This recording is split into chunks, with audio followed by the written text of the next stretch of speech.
Today on the MWHS Wildcat News, an introduction to the school's new faculty, the implementations of new classroom phone policy, coverage over the band's march-a-thon, a recap over last week's football game against Elkhorn South, and a closer look at the fall play. Welcome back, Wildcats. Today is September 3rd, and I'm your host, Miguel Paredes Reyes. And I'm Caden Roth.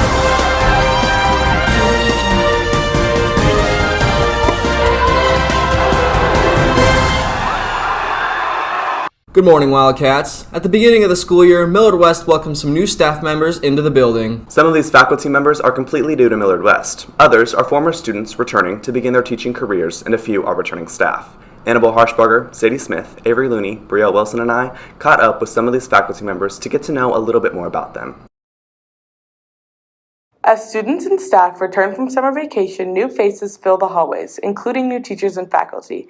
Millard West is excited to welcome all of the new staff, including Mackenzie Hart, Ashley Dorwack, Trenner Campbell, Rachel Norhuse, Theodore Stocking, Patty Mulring, Scott Gibson, Jolene Cowles, Nick Ubico, and Misty Akins.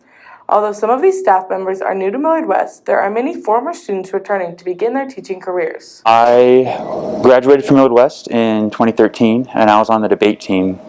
And I heard that the debate coach was leaving Millard West, and the speech coach here, Jennifer Jerome, she told me to apply for a job, and I thought that I would. The new staff members are looking forward to an exciting year of being a Wildcat. After spending 2 years at Millard South, Jessica Hamsey returned, not as a teacher, but as a counselor. So it was definitely a hard decision. I was at Millard South, and it was a hard decision to come back, but I'm excited to be a Wildcat, and there's just something about being a Wildcat that's very exciting. New staff members are looking to get involved in and outside of the classroom. Business teacher Brady Hull looks forward to bringing in some of his experience to the classroom and extracurriculars. His previous work has taught him valuable skills, and he is thrilled to bring that knowledge to Millard West DECA. Well, I'm really looking forward to being a part of DECA. So I did DECA when I was in high school, but I didn't get to fully, commit to it because I played sports.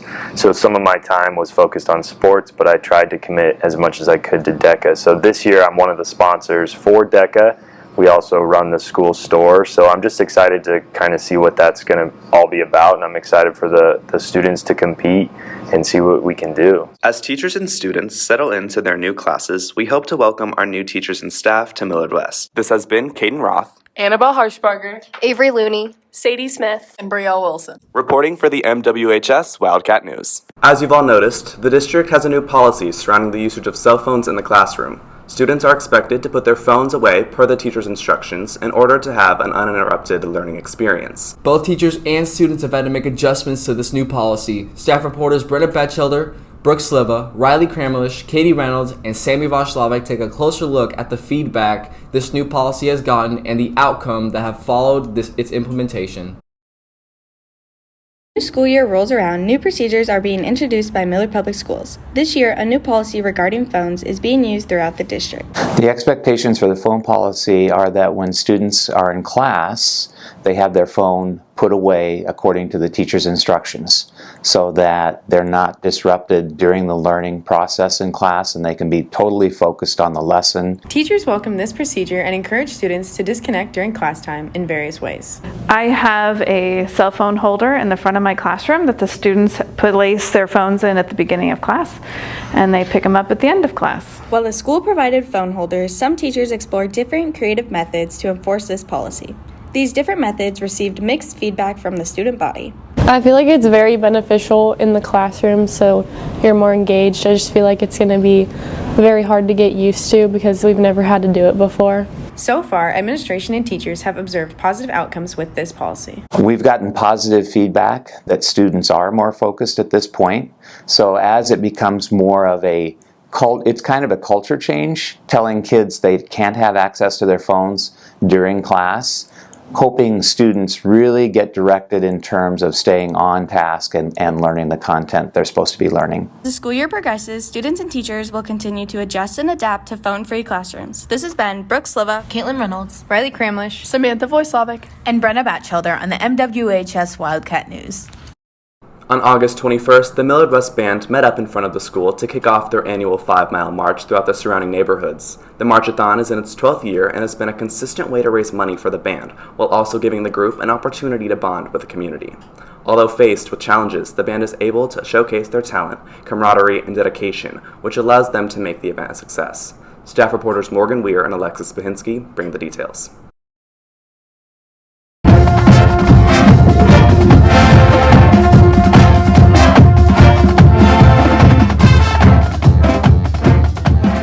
On Saturday, August 21st, Millard West Band held their annual March-a-thon fundraiser. Around 135 band members, along with parents and volunteers, gathered in front of Millard West and prepared for the 5-mile trek.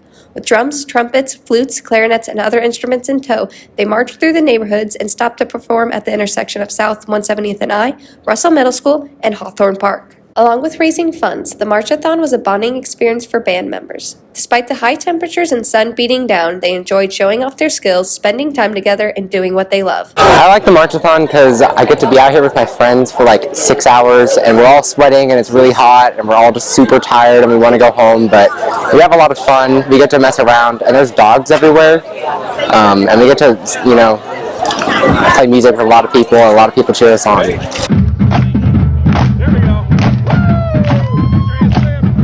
As the band played renditions of Born to be Wild, Crazy Train, and Happy Birthday, among others, community members ran outside to see what was going on.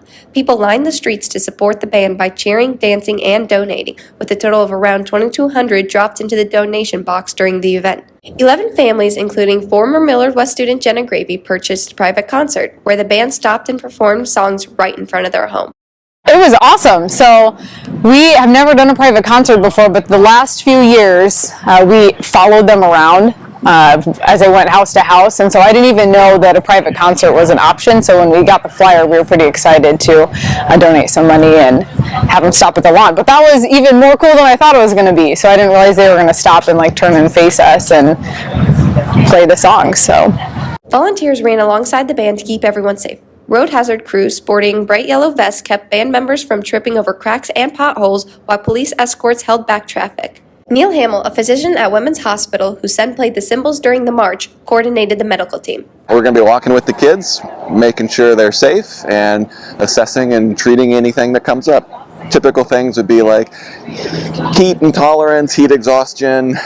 Some of our students forget to eat breakfast and get a little dizzy the first mile or so we've got them covered with those. The guard, they spin their guard weapons, and a couple of times through the years we've had those hit the head, and so we'll assess those, but yeah, just taking care of the kids.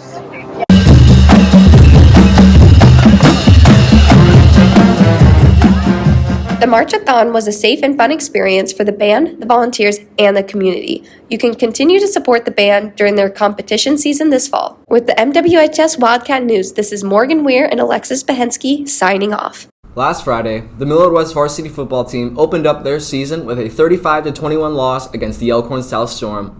Sophomore quarterback Brody Peterson led the team in passing stats with 104 yards through the air and a 53% completion rate.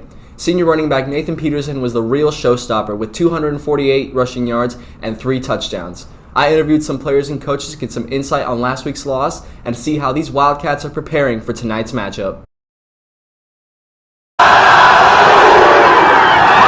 On Friday, August 27th, the Millard West football team kicked off their season with an away game against the Elkhorn South Storm. The game started off slow for both teams as they went back and forth with punts through much of the first half.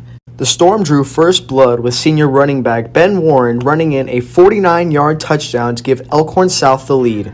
After another failed offensive drive by the Wildcats, Elkhorn was able to score another touchdown before the end of the half to give themselves a 14-0 lead at halftime.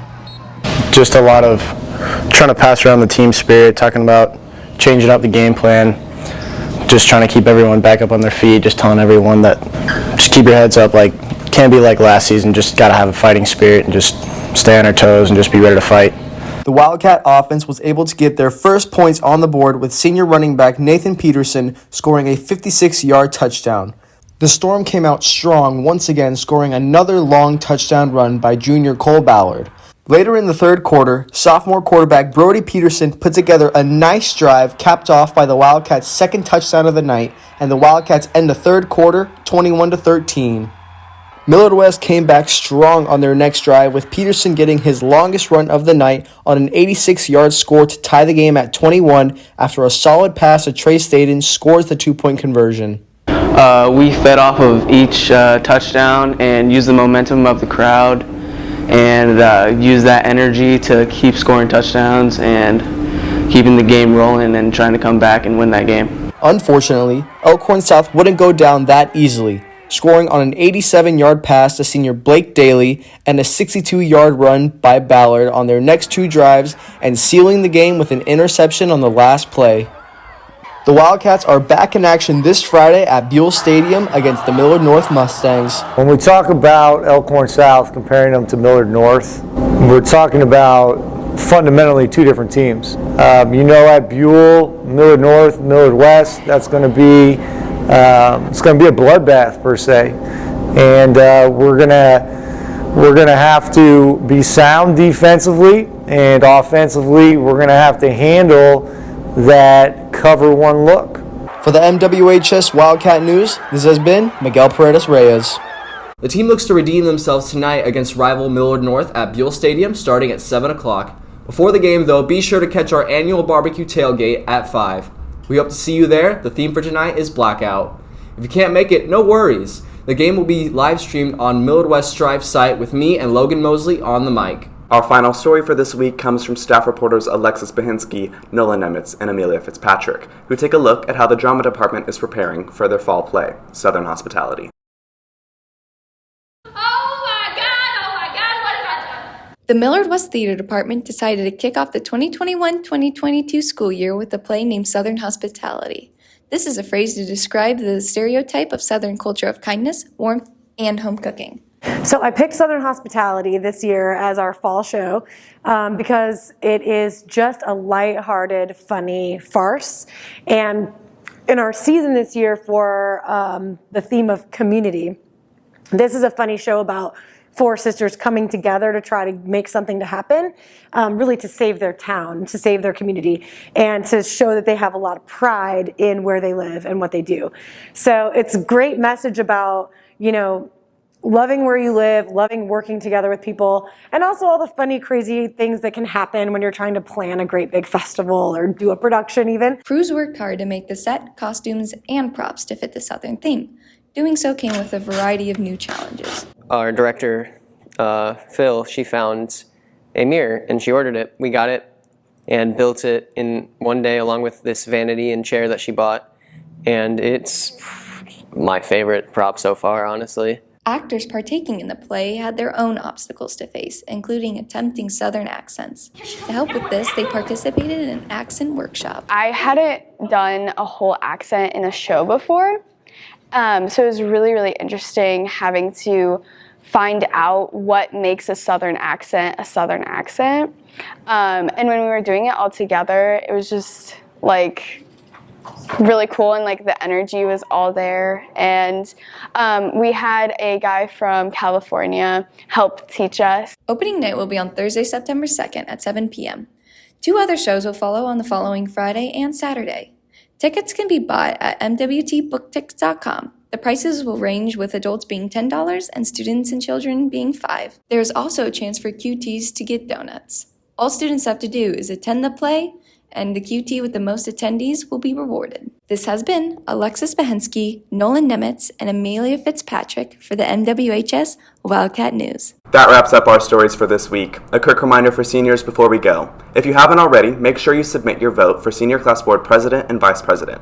Ballots are due by the end of the day. Make sure to check out the rest of our content at millardwestcatalyst.com. Follow us on Twitter at MWHSCatalyst and follow our Instagram at MWHS.Catalyst. For the MWHS Wildcat News, this has been Miguel Paredes Reyes and Caden Roth. Enjoy your 4-day weekend, Wildcats.